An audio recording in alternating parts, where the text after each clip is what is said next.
جناب اب ایسا لگتا ہے کہ سپریم کورٹ بار ایسوسیشن یعنی وکلاء کی ایک مخصوص تعداد، میڈیا ٹائکونز کے ساتھ ساتھ پاکستان پیپلز پارٹی اور پاکستان مسلم لیگ بھی مذہبی اور جمہوری آزادیوں کو محدود کرنے کی کوششوں میں برابر کے شریک ہیں۔ اسی دوران مطیع اللہ جان ہمارے صحافی، انہوں نے ایک اور ٹویٹ کے ذریعے، اپنے ویلاگ اور ٹویٹ کے ذریعے ایک بہت دل خراش قسم کے حقائق اٹھائے ہیں۔ اس میں انہوں نے اپنے ٹویٹ میں یہ کہا کہ کون زیادہ برا ہے، ملک کے سیاسی نظام کی ماں بہن کی عزت پر ہاتھ ڈالنے والے یا ایسا کرنے والوں کو ماں بہن کی گالیاں دینے والے۔ آج بھی جمہوری آئینی نظام کی ماں اور بہن کی عزت پر ہاتھ ڈالا، کیا اس آئین کے تحفظ کا حلف اٹھانے والے فقہ حلفیہ کے آئینی عہدیداران ایک غیرت سے عاری بیٹے اور بھائی کی مانند زبان بھی نہ کھولیں گے اور اپنا منہ دوسری طرف کر لیں گے؟ غیرت کے نام پر قتل جرم ہونے کا یہ مطلب ہرگز نہیں کہ آئین کی چادر اور چار دیواری کی پامالی پر بے غیرتوں کی طرح خاموشی اختیار کر لی جائے۔ مملکت خدا پاکستان میں فقہ حلفیہ کے منحرف کچھ عہدیداروں نے اپنی بدماشیانہ کارروائیوں اور کچھ نے بزدلانہ خاموشی و پہلو تہی سے سیاسی نظام کو اس مقام پر لا کھڑا کیا ہے کہ غیرت اور بے غیرتی میں فرق ہی محسوس نہیں ہوتا۔ گزشتہ 6 سال کے دوران چند سیاستدانوں، جرنیلوں، ججوں اور جرنلسٹوں نے اپنے ہاتھوں سے نسبتاً جمہوری نظام کا گلا گھونٹا، اپنی آنکھوں سے اس کا تماشا دیکھا اور گونگے بہرے بن گئے۔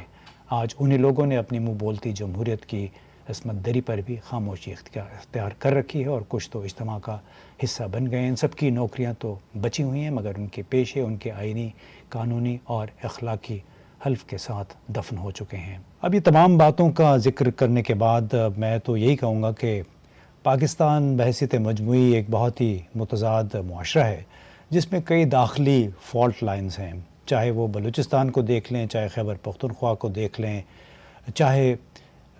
مذہبی اقلیتوں کو دیکھ لیں اور مذہبی اقلیتوں کے حوالے سے مین سٹریم سیاسی جماعتوں کو دیکھیں، P M L N, peoples party اور جمعیت علماء اسلام بھی اس میں شامل ہے۔ ان کے جو متضاد قسم کے میں کہوں گا کہ بڑے ہپوکریٹیکل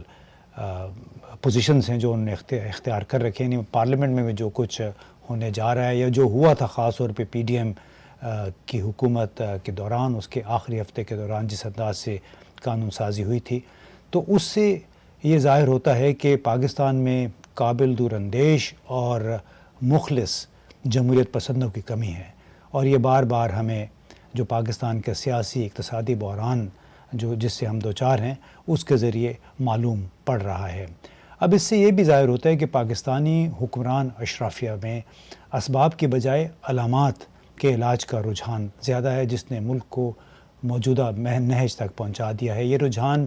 بجٹ کی حکمت عملیوں سے لے کر حفاظتی پالیسیوں تک، یعنی جو بجٹ کے حوالے سے جو بجٹ پیش کیا گیا بعد میں اس پہ نظر ثانی کی گئی، اور جو فائر وال کے حوالے سے اور انٹرنیٹ پہ پابندیوں کے حوالے سے جو ہم دیکھ رہے ہیں، ان سب سے یہ ظاہر ہو رہا ہے کہ ہم محض مسائل کے حل کی بجائے ان کی علامات کے علاج کی طرف جا رہے ہیں۔ اس لیے یہ بھی قابل غور ہے کہ اتنے زیادہ شہری ریاست سے اس وقت کیوں ناخوش ہیں اور کن پالیسیوں نے ان کے عدم اطمینان کے جذبات کو بڑھاوا دیا ہے۔ کیا ان پالیسیوں پر نظر ثانی کرنا،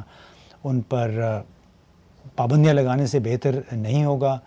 اور سوال ایک اور بھی ہے کہ جب بھی ہم کشمیر یا فلسطینیوں یا روہنگیا مسلمانوں کے لیے آواز اٹھاتے ہیں تو یہ جو باہر کے لوگ ہیں، تبصرہ نگار کہہ لیں یا بیرونی حکومتیں ہیں، ہیومن رائٹس کی تنظیمیں ہیں، تو ان کو بہرحال ایک سوال تو پوچھنے پہ مجبور کر سکتے ہیں کہ آپ کشمیریوں یا فلسطینیوں سے ہمدردی کیوں کر رہے ہیں؟ کیونکہ ان کے جائز ریاستی حقوق سے تو وہاں پہ انکار کیا جا رہا ہے، ان پر مختلف قسم کی قطغن پابندیاں لگائی جا رہی ہیں، اور ان کے جو بنیادی عالمی طور پہ تسلیم شدہ بنیادی حقوق ہیں ان سے انکار کیا جا رہا ہے۔ تو پھر کیا پاکستان میں حالات اس سے مختلف ہیں؟ ان کی جتنی بھی شہری آزادیاں ہیں، چاہے کشمیری ہیں چاہے فلسطینی ہیں، ان کا تو تمام تر انحصار اسرائیل اور ہندوستانی جو ریاست ہے، بھارتی ریاست، اس کی پالیسیوں پہ ہے۔ تو کیا پاکستان میں بھی حالات اس سے مختلف ہیں جو آپ ان لوگوں کے لیے آواز اٹھا رہے ہیں؟ یعنی پاکستان کس حد تک مختلف ہے؟ کیا یہ آزادی اور حقوق تمام پاکستانیوں کو میسر ہیں؟ اور یہ سوال زیادہ شدت اختیار کرتا ہے، خاص طور پہ وہ لوگ زیادہ اچھے طریقے سے سمجھتے ہیں جو کہ پاکستان پہ نظر رکھتے ہیں، پاکستان کو جانتے ہیں. لہٰذا ایک بڑی عجیب سی بات ہے کہ ایک طرف آپ کشمیریوں یا فلسطینیوں کے لیے آواز اٹھا رہے ہیں، دوسری طرف انہی حقوق کی نفی کر رہے ہیں خود پاکستان میں جن کے لیے آپ کشمیریوں کے ساتھ ہیں یا فلسطینیوں کے ساتھ ہیں. ہمیں بڑے احترام کے ساتھ ہمارے GHQ، پاکستان پیپلز پارٹی، پاکستان مسلم لیگ، ان تمام جماعتوں کی قیادت کے روبرو کے گوش گزار ہم یہ کرنا چاہیں گے کہ آپ یہ تمام تر آخر کر کیوں رہے ہیں؟ کیا آپ یہ سمجھتے ہیں کہ لوگ گونگے بہرے ہیں، وہ یہ تمام بیانیہ قبول کر لیں گے جو آپ کشمیر یا فلسطینیوں کے حق میں ہموار کر رہے ہیں؟ اور پھر اس کے ساتھ ساتھ جو اقدامات کر رہے ہیں آپ، supreme court bar association, Punjab bar association, Sindh bar association کے ساتھ مل کے کیا پاکستان کو آپ بالکل بنگلہ دیش یا سری لنکا کی طرف دھکیلنا چاہتے ہیں، یا پھر ہم پاکستان کو افغانستان، سوڈان بنانا چاہتے ہیں؟ جو موجودہ صورتحال ہے اس سے یہی سوالات اٹھتے ہیں کہ آخر 5 اگست کو ہم منانا کیا چاہتے ہیں. شکریہ.